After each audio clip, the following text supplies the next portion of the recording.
அஸ்ஸலாமு அலைக்கும்.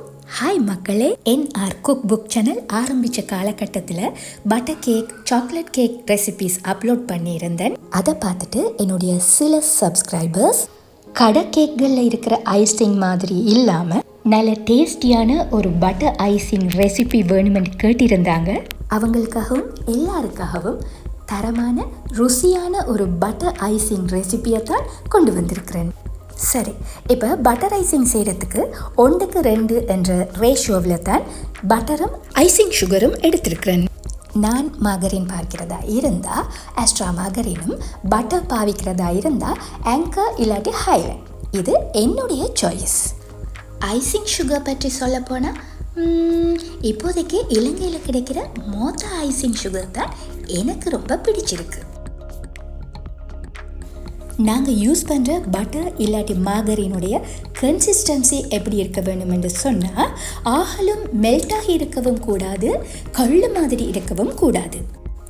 நீங்கள் என்ன செய்ய வேணுமெண்டா, நீங்கள் எல்லாத்தையும் ரெடி பண்ணிவிட்டு ஐசிங்கை அரிக்க போகிற நேரம் ஃப்ரிட்ஜில் இருந்து பட்டரை வெளியில் எடுங்க. ஐசிங்கை அரித்து முடிச்சுட்டு நீங்கள் அந்த பட்டரை யூஸ் பண்ணினா சரியான பதத்தில் இருக்கும்.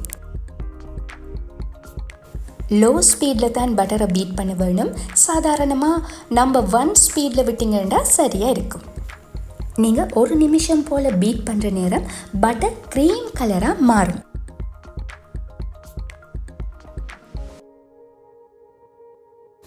கட்டாயமாக ஐசிங் சுகரை ஒரு தடவையாவது நல்லா அரைச்சி கொள்ள வேணும். ஏனண்டா ஐசிங் சுகரில் கட்டிகள் இருந்தால் நொசல்ஸ்லையும் பைப்பிங் பேக்லேயும் ஸ்ட்ரக் ஆகக்கூடும். உங்களில் பல பேருக்கு இருக்கிற பிரச்சனை தான் நீங்கள் செய்கிற ஐசிங் உருகிறது. அதுக்கு பல காரணங்கள் இருக்குது. ஒன்று, நீங்கள் முதல்ல ஆரம்பத்தில் ஐசிங் செய்கிறதுக்கு பட்டரை எடுக்கிற நேரம் ரொம்ப மெல்ட்டான உருகின பட்டரில் ஐசிங் சுகரை போட்டு அடித்து பட்டர் ஐசிங் செஞ்சுங்கன்னா அந்த ஐசிங் உருகும். அடுத்தது, நீங்கள் இருக்கிற பிரதேசம் வெப்பம் கூடின பிரதேசமாக இருந்தாலும் உங்களுடைய ஐசிங் உருகும். இன்னொன்று என்னென்னு சொன்னால், சில பேருடைய கையில் இயற்கையாகவே ஹீட் கூடுதலாக இருக்கும்.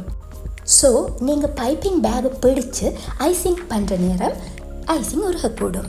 அதை தவிர்க்கிறதுக்கு நீங்கள் என்ன செய்ய வேணுமெண்டா, தண்ணிக்குள்ளே சில ஐஸ் கட்டிகளை போட்டுட்டு அதில் நல்லா கையை கழுவிட்டு பிறகு கையை நல்லா துடைச்சிட்டு பைப்பிங் பேக்கில் இருக்கிற பட்டர் ஐசிங்கை நீங்கள் ஹேண்டில் பண்ணலாம். அரிச்சு வச்சிருக்கிற ஐசிங் சுகரை ஒரே அடியாக பீட் பண்ணின பட்டருக்குள்ளே கொட்டிடக்கூடாது. கொஞ்சம் கொஞ்சமாக தான் ஐசிங் சுகரை சேர்த்து பீட் பண்ண வேணும். ஒரு தடவைக்கு ஐசிங் சுகர் ஆட் பண்ணினீங்கன்னா 1 நிமிஷத்துக்கு பீட் பண்ணுங்க. அப்படியே திரும்ப திரும்ப கொஞ்சம் கொஞ்சமாக ஐசிங் சுகரை சேர்த்து பீட் பண்ணுங்க. 1:2 ரேஷியோவில் பட்டரும் ஐசிங் சுகரும் யூஸ் பண்ண சொல்லி ஆரம்பத்தில் வீடியோவில் சொல்லியிருந்தேன்.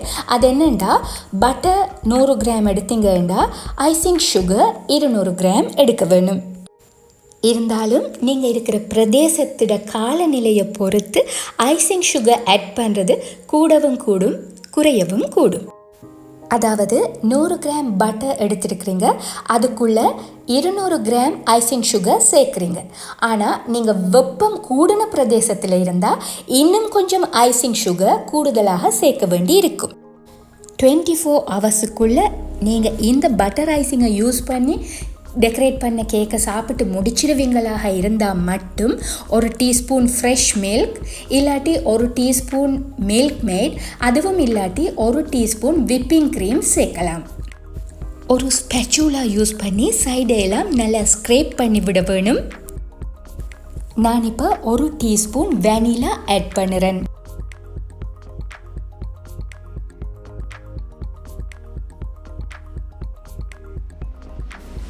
கேக் ஆர்டர் ஒன்றுக்கு செய்த பட்டர் ஐசிங் ரெசிபியை தான் என்னுடைய சப்ஸ்கிரைபர்ஸுக்காக கேப்சர் பண்ணினேன்.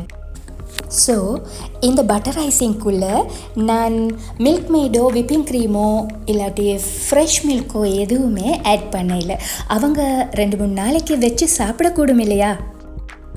100 கிராம் பட்டருக்குள்ளே ஒரு 150 கிராம் ஐசிங் சுகர் போல் சேர்த்து கொண்டு வர நேரம் ஐசிங் சுகர் ஆட் பண்ணுறதை நிப்பாட்டிட்டு கேக்கை சாண்ட்விச் பண்ணுறதுக்கு இந்த பதத்தில் பட்டர் ஐசிங்கை யூஸ் பண்ணுங்க. நீங்கள் கேக்கை சாண்ட்விச் பண்ணி முடிஞ்ச பிறகு பேலன்ஸ் ஐசிங் சுகரையும் இந்த பட்டர் ஐசிங்குள்ளேயே சேர்த்து கேக்கை ஃப்ராஸ்டிங் பண்ணுறதுக்கு யூஸ் பண்ணலாம். ஓகே மக்களே, இன்ஷா அல்லாஹ் இன்னொரு நல்ல ரெசிபி வீடியோவோடு உங்களை சந்திக்க வருவேன்.